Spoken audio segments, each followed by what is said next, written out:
HRTC कर्मचारियों का आंदोलन तेज, सरकार को अल्टीमेटम, लंबित मांगों का निवारण नहीं हुआ तो करेंगे पहिए जाम। बड़े दुखी मन से कहना चाहूँगा कि एचआरटीसी में हर महीने हमें नारे लगाकर या सड़कों पर उतरकर हमारे को सैलरी मांगनी पड़ती है। इस महीने भी 9 तारीख को होगी, अभी तक सैलरी नहीं आई। पेंशन की तो बात छोड़िए।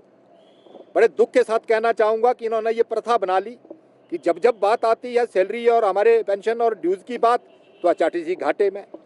जब एचआरटीसी को फ्री बांटना हो, कोई रूट चलाना हो, जहाँ कोई पंछी नहीं जाता वहाँ एचआरटीसी की गाड़ियाँ भेजनी हो तब सरकार भेजेगी। जब हम मांगते हैं अपने भत्ते मांगने जाते हैं तो एचआरटीसी घाटे में। मैं सरकार और प्रबंधन को चेता देना चाहता हूँ कि एचआरटीसी का टोटल कर्मचारी बस बॉय से लेके सीजीएम तक दिन रात मेहनत कर रहा है। हमारे को जो दिशा निर्देश दिए जाते हैं, मेरे ड्राइवर कंडक्टर को जहां भेजा जाता है वहां वो गाड़ी लेकर जाता है। अब उसमें घाटा है, प्रॉफिट है, लॉस है, ये सरकार और प्रबंधन का काम देखना है। हमें तो हमारा मेहनत आना चाहिए। इन्होंने हमें भिखारी बनाकर रख दिया। सैलरी हर महीने मांगनी पड़ रही है। 100 करोड़ से ऊपर ओवर टाइम नाइट जो है वो एचआरटीसी के ड्राइवर कंडक्टर का लेने को है।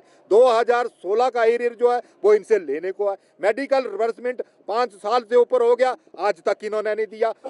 सिर्फ और सिर्फ कोरे आश्वासन दिए। हमने इनको बहुत बार हमने रिक्वेस्ट भी की कि हम आपको कोऑपरेट करेंगे, आप 2-3 महीनों का ओवर टाइम नाइट दें। इन्होंने माना, लेकिन अगले महीने भूल जाते हैं क्योंकि ये सोचते हैं कि हमें तो ये कीड़े मकोड़े समझते हैं।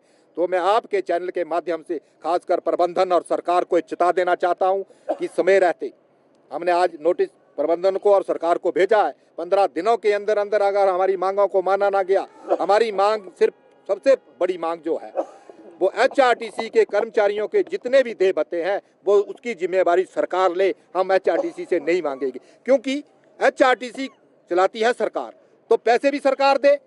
मैं पूछना चाहूंगा माननीय मुख्यमंत्री महोदय जी से, मैं पूछना चाहूंगा माननीय उप मुख्यमंत्री महोदय जी से कि कौन सा डिपार्टमेंट है जो नकद कमाता है। एचआरटीसी तो रोज नकद कमा कर ला रही है, तो उनको कहां से सैलरी दी जाती है। एचआरटीसी भी सरकार का ही पार्ट एंड पार्सल है।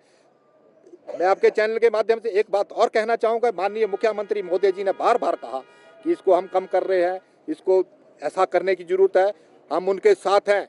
मैं तो इसके लिए भी सपोर्ट करूंगा। पूरे हिमाचल पथ परिवहन निगम का कर्मचारी सपोर्ट करेगा। इसको कल बंद करना है। अगर इनकी सोच ऐसी है कल बंद करना है तो इसको आज बंद करिए, हमारे ड्यूज दीजिए। ये बिल्कुल धंधा नहीं चलेगा क्योंकि हमारे बच्चे भूखे मर रहे हैं, हमारे परिवार भूखे मर रहे हैं। जिस आदमी को 15,000 सैलरी मिलती है और वो भी 9 और 11 और 13 तारीख को मिलनी, तो आप अंदाजा लगा सकते हैं कि उसकी क्या दशा होगी। अब और नहीं सहा जाएगा। 24 तारीख को कड़े निर्णय लिए जाएंगे। अनिश्चितकालीन के लिए हम एचआरटीसी को चलाना बंद कर देंगे। रोज के मरने से एक दिन अच्छा। मैं आपको बताऊं कि मेरा जो पैसा है, मैं हर कर्मचारी का 7 से 8 लाख रुपया एचआरटीसी के पास लेने को है। एचआरटीसी के पास नहीं बोलूंगा, सरकार के पास। एचआरटीसी के पास पैसा है कहाँ, सरकार से लेने को है।